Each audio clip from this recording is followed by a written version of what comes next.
Hi, I'm Patricia. I live in a small space attached to my in-laws' house with my husband Willie. While I stay in this small area alone, Willie lives in the main house with his parents. Willie's grandfather originally built this small space as a personal getaway, but I've turned it into a cozy living area, about the size of a regular room. Before this, I lived in a regular apartment for the first 4 years of our marriage.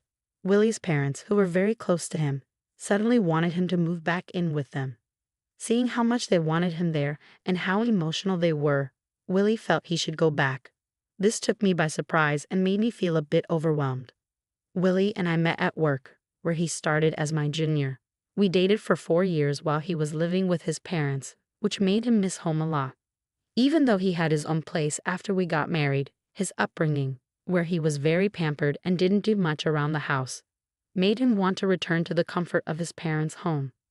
When I suggested that we share the household chores, Willie seemed unsure and admitted he had never really done them before. I hoped we could split the chores equally, but Willie never really wanted to help. Every time I tried to involve him, he would act interested for a short time, then quickly lose interest and say, "This isn't for me, Patricia. You're better at it. You should just keep doing it." We both worked full-time, but since I had a higher position at work, I felt a stronger need to split the chores. Trying to get Willie to help often ended up being more tiring than just doing everything myself. Eventually, I found it easier to handle all the tasks on my own. Things began to shift when I started working from home. Willie was surprised to see me at home every day and seemed to adjust to this change. However, over time, it became clear that he didn't fully understand what working from home really meant. A few years into working from home, Willie's parents suddenly visited us and said they wanted to live closer to him. Seeing their emotional reaction made me feel alone and unsure about what to do. To support Willie's wish to be near his parents, we decided to move into their house. Throughout our relationship, Willie had always chosen places close to his parents, whether it was for renting an apartment or picking a job for me.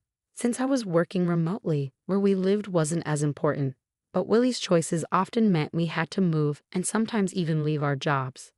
When we moved into his parents' home, Willie's mother thanked me, saying, "Thank you for taking care of Willie all this time. From now on, I will take good care of him, Patricia. You handle everything else."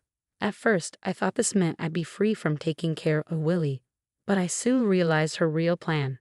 She started taking care of Willie's specific needs, making special meals for him, washing and ironing only his clothes, keeping his shoes and belongings clean, and buying things just for him. Meanwhile, all the other household chores, like cooking and laundry for everyone else, became my responsibility. Even though I was working full-time, I ended up handling not just our daily chores, but also keeping a larger family home clean. This new setup made me feel unhappy and overwhelmed. While Willie and his parents seemed happy, I felt like my responsibilities had only increased. One day while cleaning, my father-in-law approached me with an awkward request. He asked, "Patricia, could you help with some money?" I was confused, so I asked him to explain. He said he found it hard to ask Willie for money, adding Willie has worked hard, and it's tough to ask him for financial help. This made the situation even more complicated, showing how unevenly chores and financial responsibilities were divided. Willie and I had previously agreed to share expenses like rent and other costs. However, when we went shopping, Willie often convinced me to pay for various things, including extras like alcohol, clothes, and accessories. When I was hesitant, he would act immaturely and accuse me of being stingy. Despite our financial disagreements, I found some comfort in the fact that Willie usually left me alone with my daily routine. However, things changed when we moved into his parents' house. Unlike Willie, his mother constantly disrupted my work from home. She often insisted that I focus on household chores rather than my job, and would even come into my room and pull on my clothes, making it hard for me to concentrate.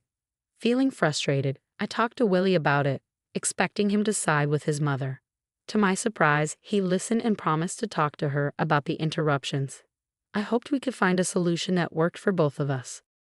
However, Willie's idea of a solution was quite different from mine. He suggested moving me to the annex, a separate part of their property, which felt more like creating a greater distance rather than resolving the issue. One day, I jokingly asked Willie if I could demolish the annex and build a new house there. To my surprise, he casually replied, "You can even demolish it and build a new house if you want." This offhand comment opened up new possibilities for our living situation, hinting at more independence than I had expected. Taking Willie's casual comment to heart, I started remodeling the annex to make it my own. I cleaned, renovated, and changed the wallpaper, putting a lot of effort into making the space comfortable for myself. However, I noticed that Willie never came to check on the progress. It became clear that he had no intention of moving into the remodeled annex with me. This realization hit me hard. I felt like an outsider in the family. There were times when I was alone at home while Willie and his parents went out for meals or events, often organized by his mother. It seemed like these outings were planned to exclude me, maybe even to push me away. Even with these challenges, Willie had given me full freedom with the annex, so I took the chance to make it truly my own. I threw myself into DIY projects, adding shelves and personalizing every corner. Interestingly, after I moved into the annex, neither Willie nor his parents ever visited. Even though they must have known about the changes, they showed no interest in what I was doing, making me feel even more like I was no longer part of the family. Living away from the main house and without Willie's mother constantly around, I started to enjoy my new independence. It felt almost like living alone, which was surprisingly freeing. I appreciated that being in the annex kept her from interfering with my work. During the renovation, I installed new locks and made sure the annex was secure, making it my personal retreat. I made sure that no one, including Willie or his parents, could enter without my permission. This newfound privacy made me wonder if this separation might actually be a blessing. However, it seemed my mother-in-law noticed my growing distance and wasn't going to let me find peace easily. Unable to put up with her behavior any longer, I found myself unsure about what to do next. As I settled into the renovated annex, her attempts to drive me away became more obvious. She started with small annoyances, like leaving trash in front of my annex instead of at the collection site. Sometimes she would host barbecues in the garden and deliberately leave me out, making sure the smell of the grilled meat reached my space. Despite her attempts to push me out, I couldn't help but find her efforts amusing. One day, she called me to the main house, claiming she had leftover meat and potatoes for me. Suspecting there was more to her invitation, I went over. When I arrived, she was alone in the living room and dramatically placed a divorce paper on the table. It was clear that her real intention was to force me into signing the document, knowing Willie would agree to whatever she wanted. With a smug look, she said, "Isn't it time you gave up? There's no reason for you and Willie to stay married. Get out, you freeloading unemployed woman." Her audacity shocked me, but it only strengthened my resolve. Thrilled at the chance for freedom, I eagerly grabbed the divorce paper and said, "I'm going to the city court right now." "Thank you so much." My mother-in-law, expecting me to resist, was stunned by my unexpected eagerness. After filing the divorce papers at the city court, I quickly packed my things. I went to inform Willie's mother that the divorce was finalized. I told her I would leave the renovated cabin as it was and that she could do with it as she pleased. My positive attitude about leaving seemed to surprise her, even though she wished me luck as I left.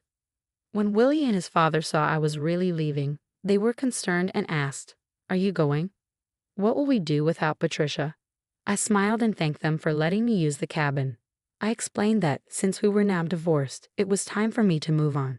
As I packed up my things, I moved into a luxury apartment I had been planning for some time. Soon after I settled into my new place, my mother-in-law called. She sounded awkward as she began, "Patricia." I cheerfully answered and asked, "What's up? How's everything with the cabin?" She switched to a more serious tone, talking about finances. She mentioned that Willie had told her I was giving his father $5,000 a month. I confirmed this and told her that despite her earlier belief that I was an unemployed freeloader, I was actually gainfully employed. Her surprise was clear. She had thought I had quit my job. I quickly set the record straight, telling my mother-in-law that I hadn't just left my old job. I had actually become the president of a new company. This company was leading the way in remote work systems, and she seemed both disbelieving and confused. It hit me that Willie, too, seemed unaware of my professional success, showing just how distant we had become, both physically and in how we saw each other. It was clear he never fully embraced his role as a husband since moving in with his parents. Then she asked about my earnings, wondering if my new role had increased my income. I casually mentioned that I was making about $3 million.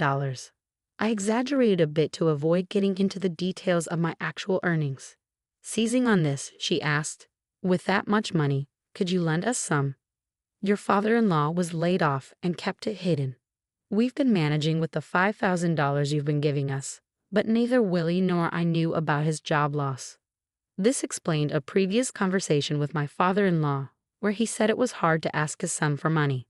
I realize now that his earlier comments were likely a tactic to get financial support from me, assuming my new job meant I had a lot of money. This move, though clever, made the financial expectations of Willie's family clearer and how they viewed me. At our old company, they cleverly managed to get $5,000 a month from me, claiming it was for shared expenses. I didn't mind much at the time because it let me live peacefully in a quiet cabin. But now, being divorced from Willie, I had no reason to stay connected to his family. When I mentioned this, my mother-in-law urgently begged me, saying, "That's not true.